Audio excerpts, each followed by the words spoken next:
and this is Surviving DJ Genesis. Yeah. Yeah.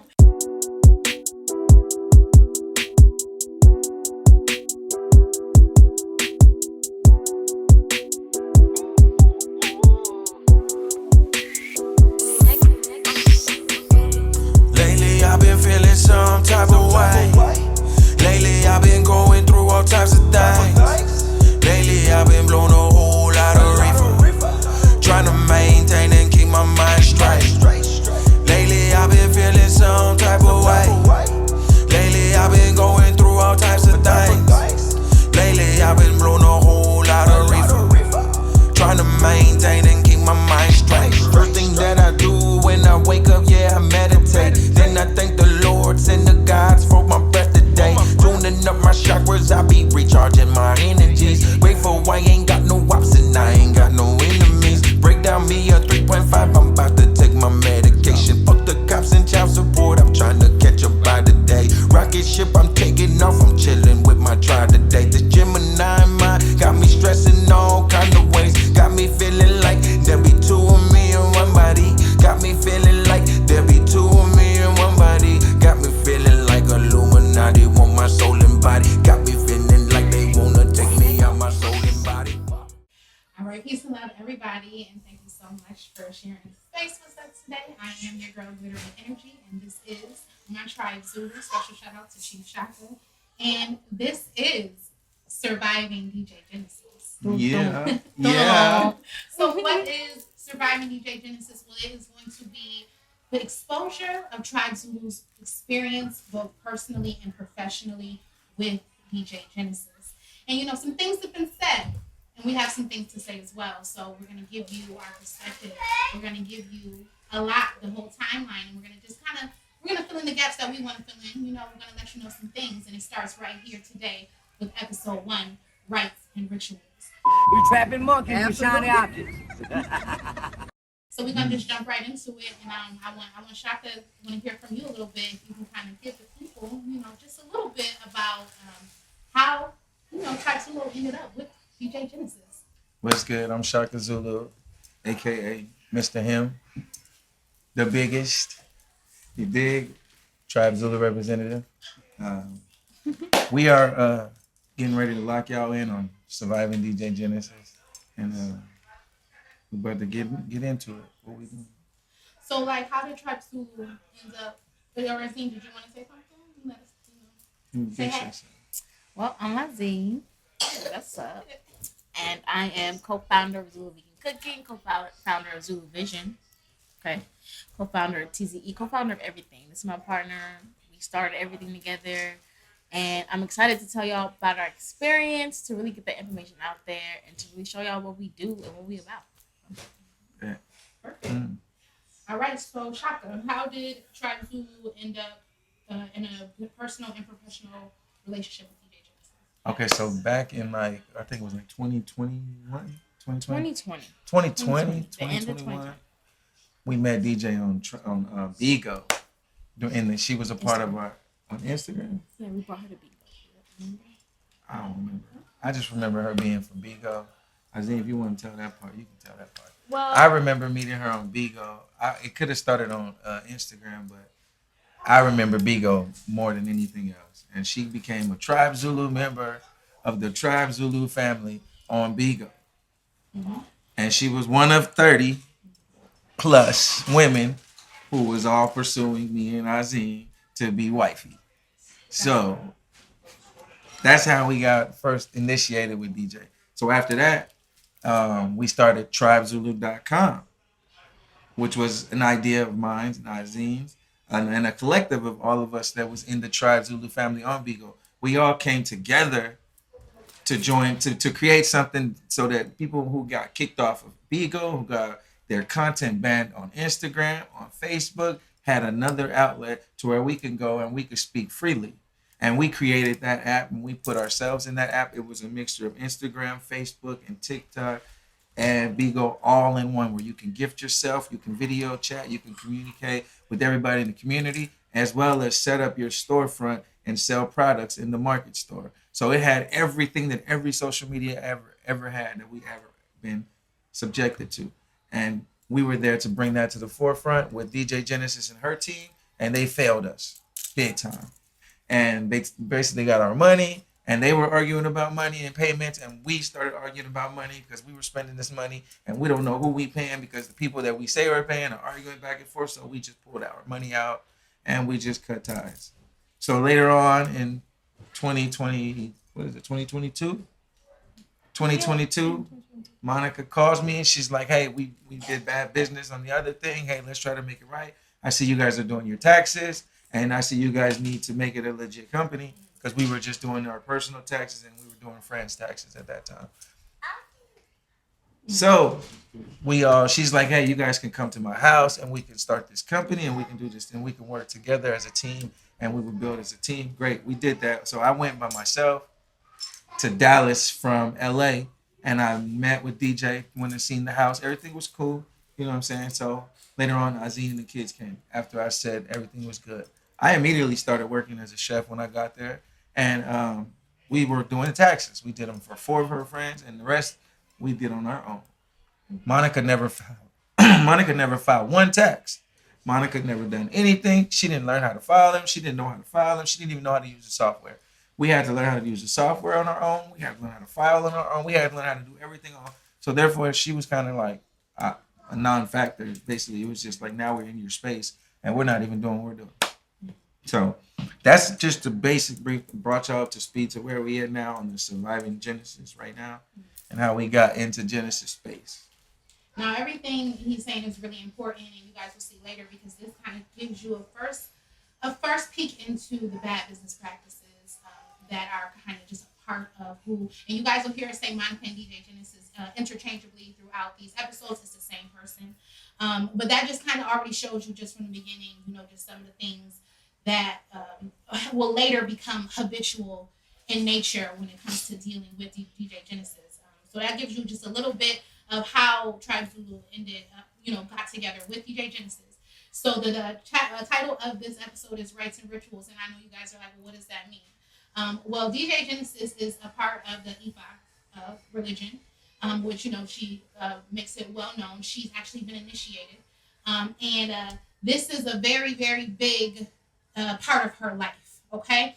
And there are some things that, we want to discuss today that will be in relationship to that. Now, as even me coming in, it's one of the first things you notice in this space, because her space is definitely fully dedicated to Ifa. And she puts a lot of time, energy, and money into this. I mean, I don't know if you guys know, but just to be initiated into this, I think it's like 10 racks or something. It's like 10 stacks. And, she's got all these different things that she has to do and whatnot. And it's very interesting because she has what you call as a babalao. How do you explain what a babalao is? What is a babalao? It's like, I don't know. A babalao, from my understanding, I haven't done much research into it, but he's just like a spiritual guide for her that she'll go to for readings to get an idea on where she needs to work at within herself. He's a spiritual pimp. Thank you.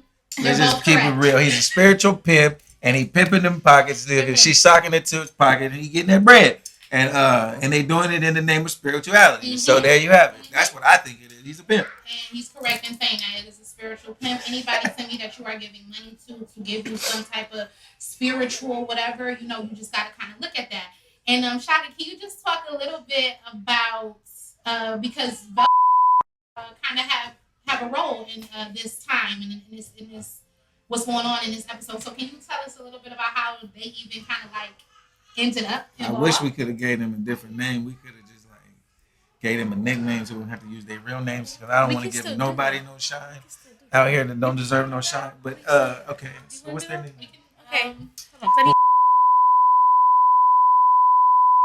let's just call them Sassy and Velveeta.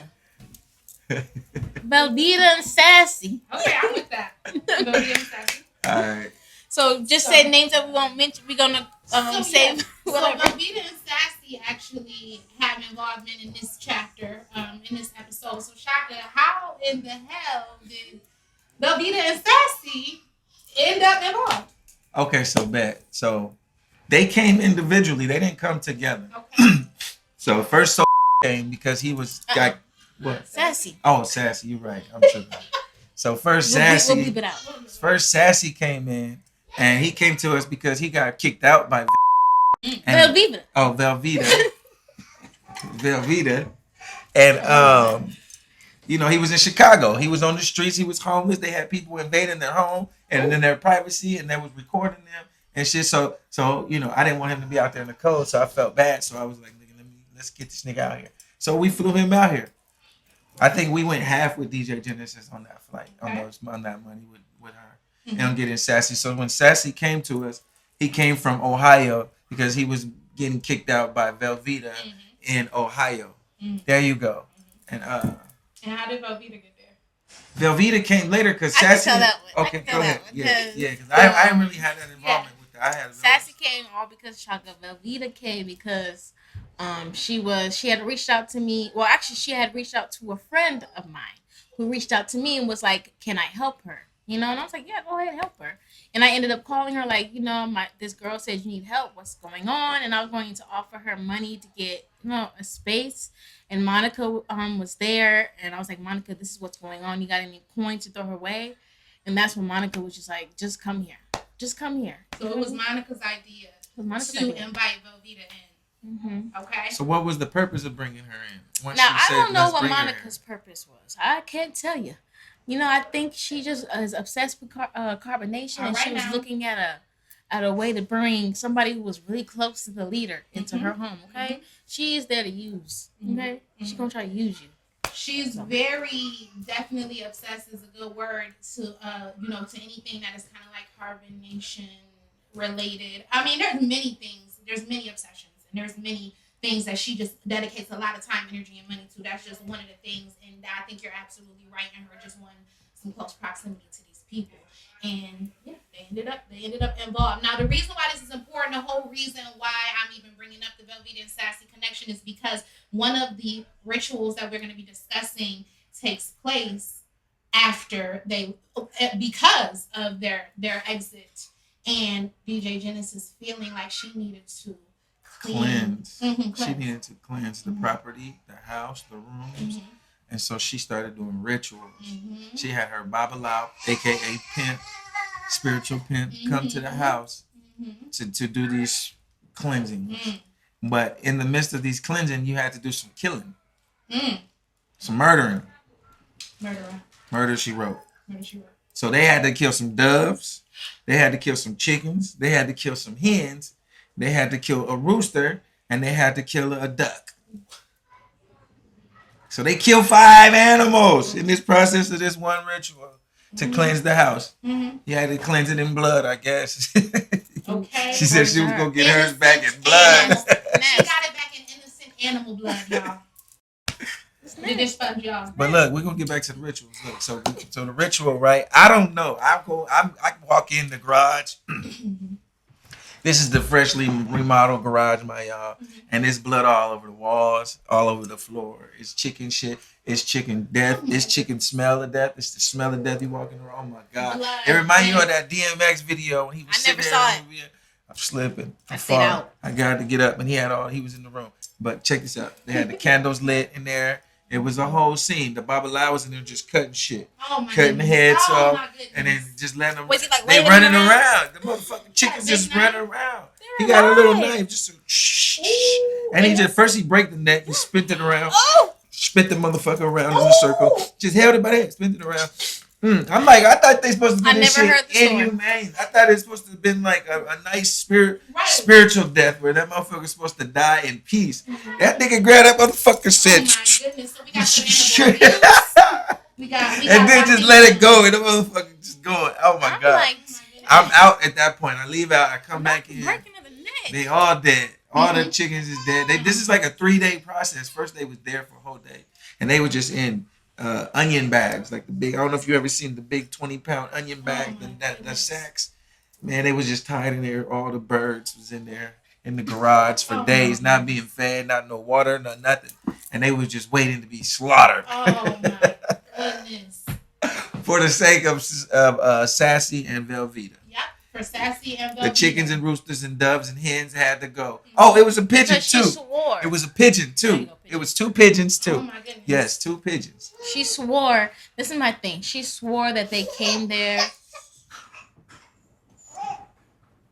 She swore that they came there with like ill intent. They said all these they just had all this energy on them of just trying to destroy her home. And I don't necessarily believe that, but I will say that they had some crazy stuff going on, which we'll get into later on. But that's just gives you a little bit of idea the kind of person that DJ Genesis is in relation to when it comes to this HEPA stuff. Like she will have these kind of strong opinions about your energy and about this, and especially if her Babalao has said anything to her about it. She sees him very regularly. She encourages everyone around her to see him. She will even go so far as to offering to pay for the session if just because she wants you to see her Babalao. And if he tells her something, if she'll go to him and she'll tell him, oh, this is going on. And if he tells her something, sometimes she gets real fixated on that, and then she does things like this. Sometimes she decides she's not even going to listen at all. Okay, so back to the rituals, right? So I had to do a ritual. I went to the Babalao my motherfucking self to see if this shit was real. First thing, I had a hip problem at that time. I was having pain in my hip or something. And the first thing he do when he set me down, he put the shells out. He said, "You have pain in your left hip." I'm like, ooh. So I go in the room. I get up. I ain't say nothing. I go in the room. I say, "DJ, come here." I said, "What you tell this man about me?" Did you tell him anything about me? She said, "No, I didn't tell him nothing. I just brought you here." Okay, cool. And then mind you, DJ says she's gonna pay for all of this. Oh, I'm gonna take you to this person. You're gonna pay. I'm gonna pay for everything. Don't worry. Mind you, I ended up having to pay my own shit. Just the reason why I brought that because I had to pay for my own shit. I had to pay everything my own shit. I had to pay for always with DJ. She never paid for nothing. So I go to the Bible. I go back in the room after I talk to her. I sit down and I say, "Okay, bet I'm in now." He got me sold. He didn't hit me off the first thing he said. All right, I'm all in. We get through the whole thing. I find out who my protectors are, Oshun and Oguns and all that. We pay the money. We leave the altar. He tells me I gotta go home, get 5 sunflowers, get some honey, get some cinnamon. Don't eat no eggs, and buy some cologne. And wear it every day, and do this for I think it was 5 days, 5 days straight out of the next 13 days. And I did that, and the pain, I ain't gonna lie, the next day the pain went away. But I don't know, some of the things that I asked him and some of the questions that I asked him, it was kind of iffy. Well, can I say this though? It was kind of iffy. I want to say this: out of everyone that I've experienced that went to her Babalao, they all were given the same. We bath. was all given the same treatment. Velveeta took the bath. I took the bath. Took that bath. She took the bath. Okay, and I'm sure everyone else she sent there took that damn bath. Okay, at this point, Legina took the bath. No, this is absolutely no disrespect or anything to the religion and culture. We're very respectful of that, and I'm not even trying to say that the Bible is not spiritual, and maybe have some sort of, in touchness with the spiritual realms or anything. I'm just saying that when money and things get involved, it can get a little bit sticky. And I think when you have a personality in which that DJ Genesis has, where she gets very, very fixated on things, it can be a recipe for disaster. I'm glad you kind of brought up the Velveeta also having this experience with the Babalao. Can y'all tell us a little bit more about Velveeta's experience with the Babalao? So one of her, Monica's requirements is you go see the Babalao. Okay, so this is Shaka went a different day, a different time. I had to go with Velveeta. And so we get there. I go first. I have my session, and it was okay. And then she had her session, and we were in the same room, but we both were just not listening. So when we get in the car to drive home, we're talking about our experience, and she goes during the session, you get to ask a question, and it's either yes or no, right? And it's this question you ask yourself. You don't say it out loud. You just yes or no. So she's telling me she asked 3 questions. One of them was, is she pregnant? Okay. Mm-hmm. The answer was no. That one wasn't accurate. But she was pregnant. But she was pregnant. She finds out later. There was a distance. Yes, and then the second. There was Keep going. It was the math wasn't math. It wasn't math. The thing was not banging. Okay. The second question was when she first arrived. She took a bus. She took a bus to us when she first arrived. So when I picked her up, she had a lot of stuff and she had children. So people were naturally helping her. And one individual that was helping her was very, very friendly male. Okay, the way he was hugging her, looking at her, was like, girl, this man is looking crazy. But she was asking us, you know, should she go on a date with this man? Which is one of the questions. She asked me if she should go to the nigga house. And I'm like, bro, you just got here. Didn't you like 24 hours ago, you were just at Sassy's mama house in Arizona? We went to the Babalao maybe 2-3 days after her arrival. So she's asking the Babalao this question, like, should I date this man or should I entertain this man? So she was asking the question. Babalao if she should date a person that she had just met on a bus ride. On the Greyhound. On the Greyhound bus ride. To our house from Arizona to Texas. Who helped her, like, basically the whole trip. So I don't know. Oh, yeah, she told me the dude gave her his debit card. And she told me that, you know, it was cool. We can get into that a little bit more later. She asked me if it was cool to go hang out with the nigga. Okay, so she I'm like, wanted shit. to know I'm if not she sure. Yes, so she wanted to know if she should deal with that man. Pregnant and fresh off of Sassy. She's asking the Babalao if she's pregnant and asking about other men. I'm just like, this girl is something else. So I'm like, girl. And then she didn't tell me the third question at first. We kept talking, and then she was finally like, the third question was, is Shaka my chief? Like, is Shaka supposed to be my... No. Wait, the exact words. Is Shaka my husband? Whoa, like, she used the word husband, and I was like, girl. I didn't say nothing. I just looked at her. I just like... interaction. She got to ask 3 questions, and one of the questions was, is Shaka to be her husband? Yes, and I'm driving, so I'm just kind of like looking at the road, and I'm waiting to hear the answer because the other 2 questions were like no. And she told me the answer was also no. But after, you know, then she got pregnant. We found out she was actually pregnant. Then I'm thinking like, wow, the Babalao said no to everything. So like, really, how accurate are these readings, and how accurate are her feelings? Because at this point, why is she even asking the Babalao that? Because that was not a thought in my mind. Was the energy? She had been there for like 2 days. She had been there for like 2 days. And there was no. You guys were helping a friend. She was thinking about from the Greyhound. I'm not looking at you no type of way thinking about a nigga on the That Greyhound. was a turn off immediately for me. The fact that you was thinking about that nigga, you just got here. And you just met this nigga on the bus. I'm like, listen, you got 2 kids already. How is this nigga gonna take care of you if he's taking a Greyhound with you? We gotta have. I asked her that. I said. She had done gave her that debit card, honey, and she had done Cash App card. Wait a minute, Cash App card. I'm pretty sure Yeah, it's a that Cash was App card. That's what I'm saying. You talking about a Cash App card? Hold up now. I'm like, girl, your priorities. You need a nigga that can take care of you and your kids. Look, Not just I asked her. I I said, y'all was on. You met him on the Greyhound. And she said, yeah. Then she said, yeah. I said, well, where was he going? She said, to his mama house. To his mama. I said, so you want to go hang out no with this shade nigga? on a Greyhound. All right, let's get back. This is Surviving DJ Genesis, not Surviving Velveeta. We over here surviving Velveeta right now. Yes, all right. I just want to talk a little bit about the altars in this space. I want to talk about that because, you know, this is something, like I said, when you come into this space, you notice it immediately. There are multiple altars to your home. And, you know, when I talk about what's new when it comes to spirituality and people and how serious taking it, yes, you are supposed to be making food offerings, honey. These food offerings that were being made on these altars, y'all, were ridiculous. And they were staying there for damn near months. Okay? Like how ridiculous. But I want to comment on that first. She's putting Taco Bell on the altar. But I want to say this though. When we first got there, she wasn't putting a lot of food. I saw mostly water and occasionally like candy, like chocolate, strawberry chocolate. I saw cigarettes. But yes, like things like that. Not food until like the last couple months of her being there. Really, that she started putting food. And it was getting crazy. And taking no dishes because all of the dishes are they're on the altars, y'all. Ain't no cups. On the altars, under her bed, in the bathroom, inside, outside, everywhere. But in the kitchen, everywhere but the kitchen. Got the hunt for. But yeah, that's why Charleston White manager was tripping when they came. Totally freaked out. Go ahead, I can tell it. Totally freaked out, and that was why I brought it up because, you know, as you guys may or may not know, we did the Charleston White versus Princella show with DJ Genesis. If you have not checked it out, make sure you do. It is up on YouTube. On the Zulu Vision. Zulu Vision.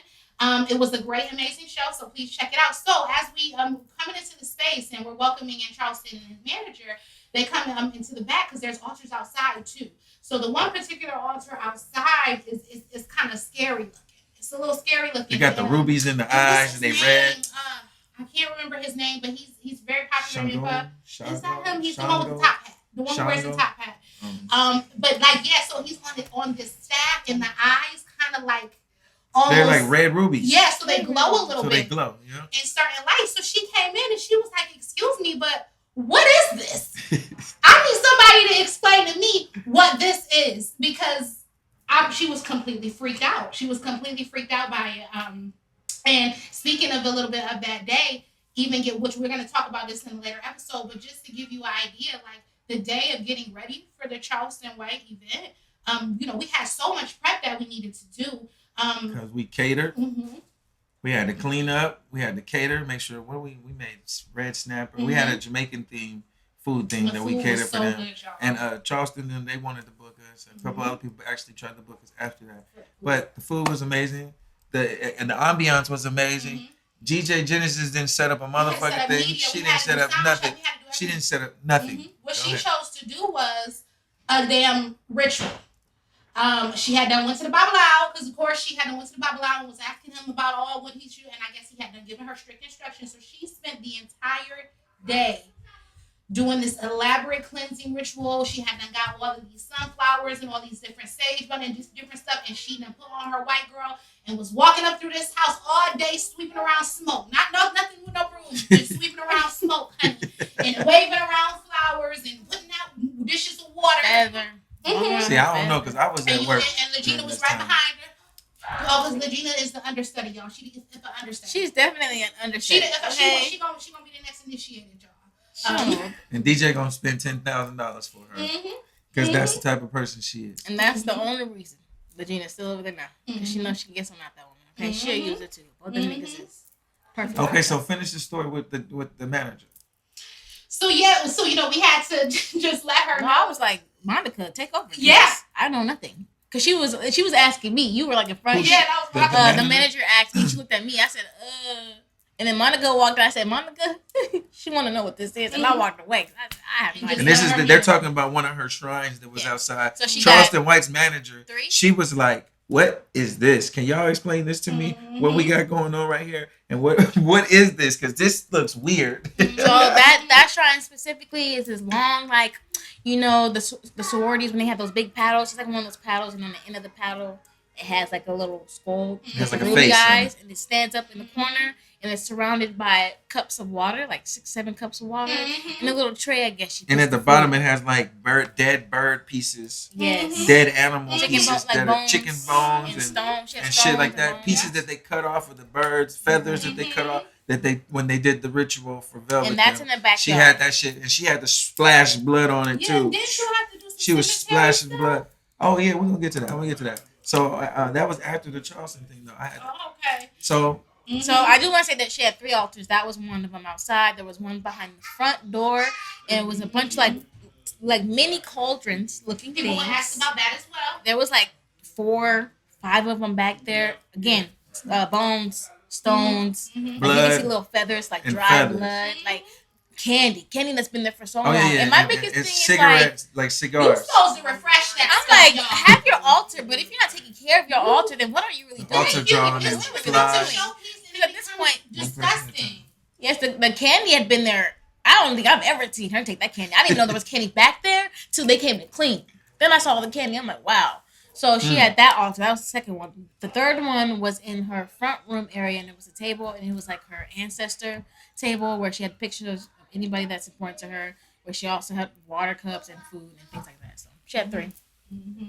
Yeah, and then in the closet, there she had something up on the closet too that you're not supposed to knock over. Yes. I can't remember what it was, but she was like, "Let her," because I had my stuff in there. She's like, "Just Oh, so with you the know." broken coconut pieces. Yeah, at the broken top. coconut pieces and something else, and she was like, "Let her, this cannot be moved up. This cannot be knocked over. This has to be standing up. This has to be There like was this." money too that she would put on the altar. Oh yeah, There she was would put money on it. Yeah, put money on the altar. And then I think we had some money oil.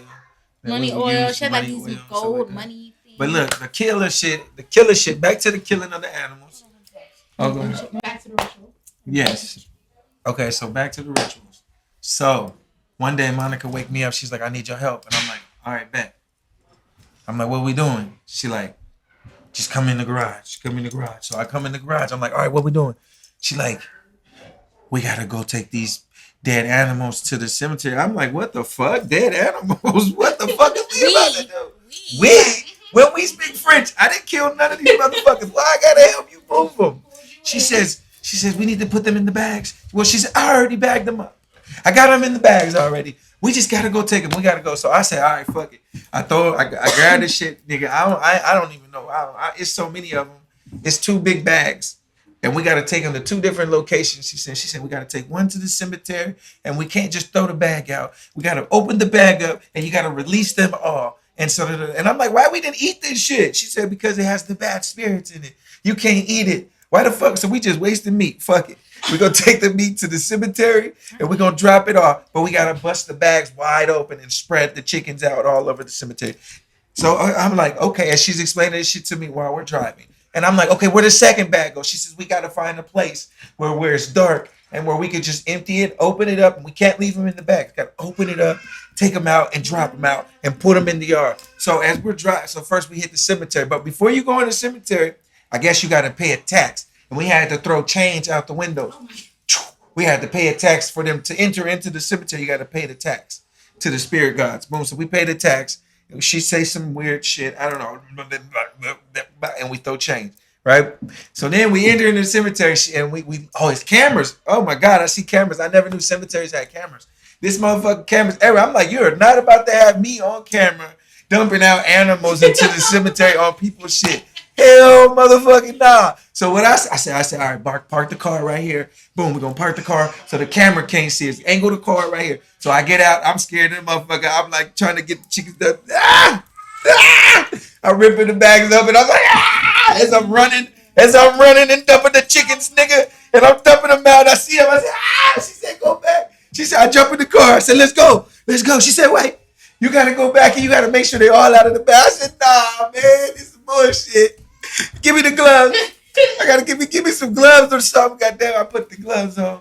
I go back. It's dead chickens' heads. It's blood everywhere. She said, make sure it's the right one. Because at the cemetery, you gotta dump the doves and all the white ones. Oh. All the white chickens. All the black ones had to go put in a separate, different place. And so we had to do something different. So we did the cemetery when we leaving out. Boom, all is good. Had to throw some more change out as we left, and then she did her little spiritual shit, and then we was out. We headed down the street. She's like, all right, we got to go dump this place. And I'm like, I don't know where to go. I see these people. They had a big-ass, long driveway, and they had all these trees on the side. I said, oh, it's dark down there. She pulled in these people's driveway. We go down these people's driveway. She said, dump it right there. Go down the creek, dead, and just open it up and let her. I said, you go do it. The fuck, I got it. I'll drive. You go do it. This your shit. Right. She said, no, you got to do it. I said, all right, fuck. All right, I got to carry the bag. I'm holding that motherfucker like this, running down here. Nigga, I'm running. I get down there, throw the shit, I spread it. I don't know if it got out or not. I don't know. She said, no, you got to go back. God damn it. We're not doing this shit again. I got to go back down. So I run down the hill again. I get down there. Okay, all the motherfucking chickens is out the bag. Whew, they stank too. Ooh, the smell. Oh, I'm moving them, trying to make sure they all out the bag. She said, you got to bring the bag. She yelling, bring the bag. Bring the bag. So I bring the bag. I'm like, man, this shit ain't going in the car, man. I dump it in the people's trash can. Hop in the car. We out. Skirt. Boom. Man, that was the wildest shit I ever motherfucking done in my life. Killing chickens, dumping chickens, blood everywhere. Then I got to go back, clean up the whole motherfucking garage, scrub the blood off the walls. Nigga, I might as well have been a part of a murder. And it just shit was wild. I supported her through this whole shit. How many people was gonna do that? You know? Nigga, nobody was. That's why she asked me. Come on, nigga. I said, God damn. She didn't even dump the chickens. And that's what I want y'all to know, just so you can have an understanding of the relationship dynamic. Like, you know, no matter what you're hearing, like, Shaka is not the person that she's trying to portray. He is very supportive. He always has been very supportive of DJ Genesis and pretty much whatever it is that she's trying to do. The only thing that we asked for was to be a team. To be a team. And this is something that she absolutely struggles with, is being a part of a team or making it seem like she wants to be and then making completely independent bad decisions. Definitely. So yeah, this was that was a wild ride. That was a really, really wild ride. And all of this was in response to Velveeta and Solar being in the space and her feeling like that's something she needed to do. People that she invited in, okay, people that she invited into her home, and you know that's also very clear of how this person switches up. You know what I'm saying? So in my opinion, she was definitely trying to use everybody for content. Because now that I think about it, I sit back and I relax. She was trying to bring Velvet there for content. She wanted to bring Solar there for content, and she wanted to exploit our experiences and our traumas and all that shit, so that she can build her own DJ Genesis platform. Mm-hmm. What is her shit called? Alchemizing Energy or some shit like that, right? Mm-hmm. And you know, one of the only other thing I did want to mention when it comes to these Bible law readings is how she weaponizes them against the people around her as well. You know, she'll say, "Oh, the Bible law has said this, and because he said this, then." You know, for example, she even did it with Shaka. She went to have a Bible law reading before that she was moving into her new house, to which Shaka helped her.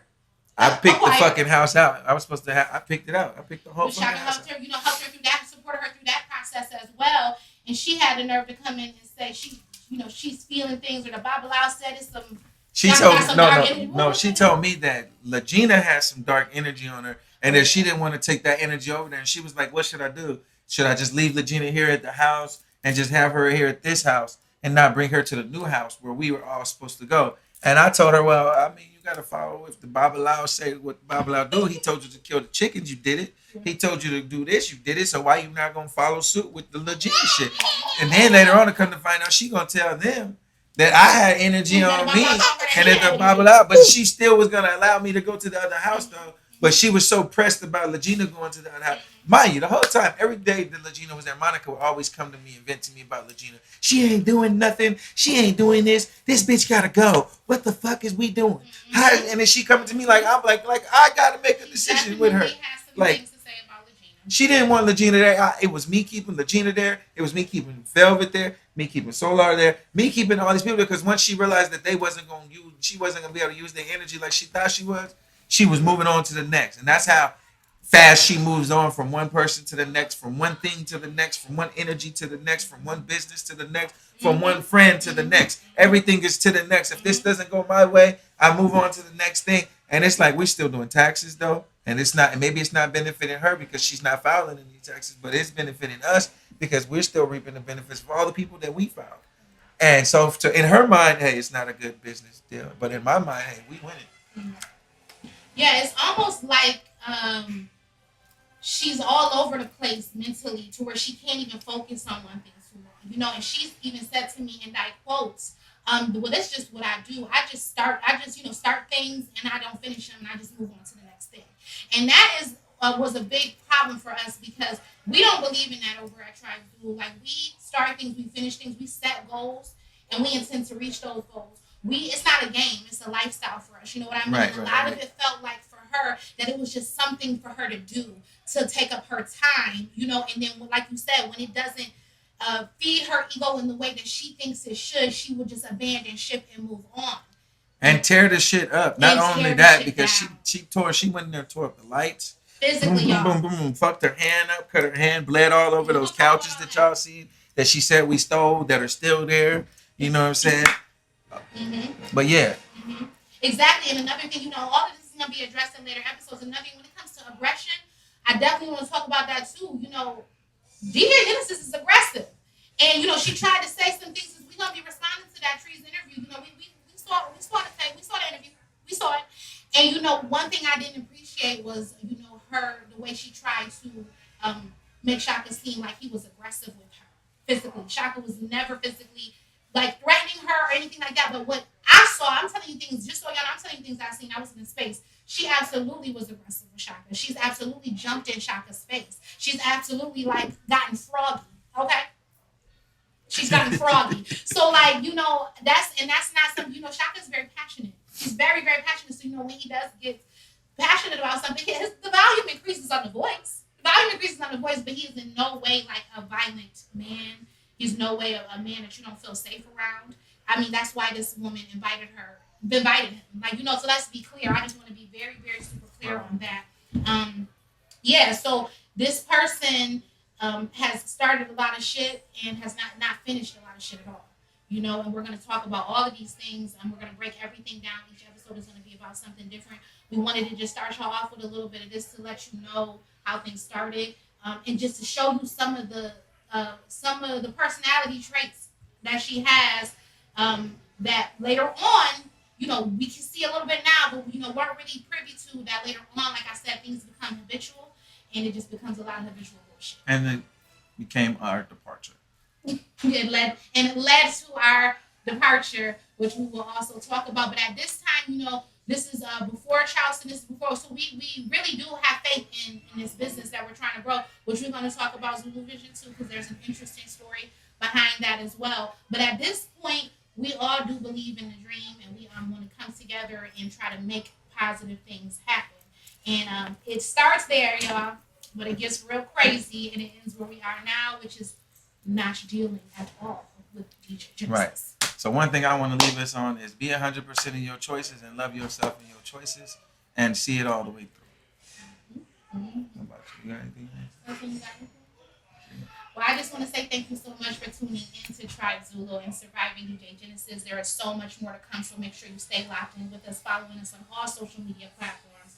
Zulu Vision, we got TZE, Zulu Vegan Cooking. I mean, we're pretty much on anything, everything from TikTok, so just, you know, make sure you lock in and are following us so that you can stay up to date. Also, not to cut you off, we got the album out, Shock Therapy, right now on all platforms, Spotify, Apple Music, Tidal, Shazam, Badam, Boom, Boom, all that. Go check us out. YouTube Music, YouTube. Go check us out on there. Look it up under Shaka Zulu, Shock Therapy. The album is out now in stores. SHOCC Therapy. You dig? Shock Therapy. And that's just a dose of us being able to relieve ourselves and to give ourselves some mental clarity and to put it on wax and to be able to let y'all experience life through our music.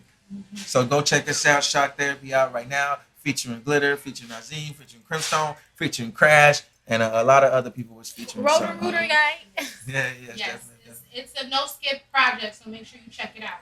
Make sure you subscribe because now all episodes will be free, so we don't want you to miss any of these chapters because it's just gonna get crazier and crazier. On Instagram, Zulu Vision the podcast. That's us. Check us out. Follow us if you haven't already. Like, subscribe. You know what to do.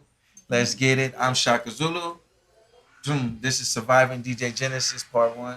Episode 1. I'm Azim Zulu. And I'm Glittery Energy. Peace, y'all. Can you trust me like I trust you? Can you love me like I love you? Loyalty, designer, I need respect. Put that on life and I put that on my set. Can you trust me like I trust you?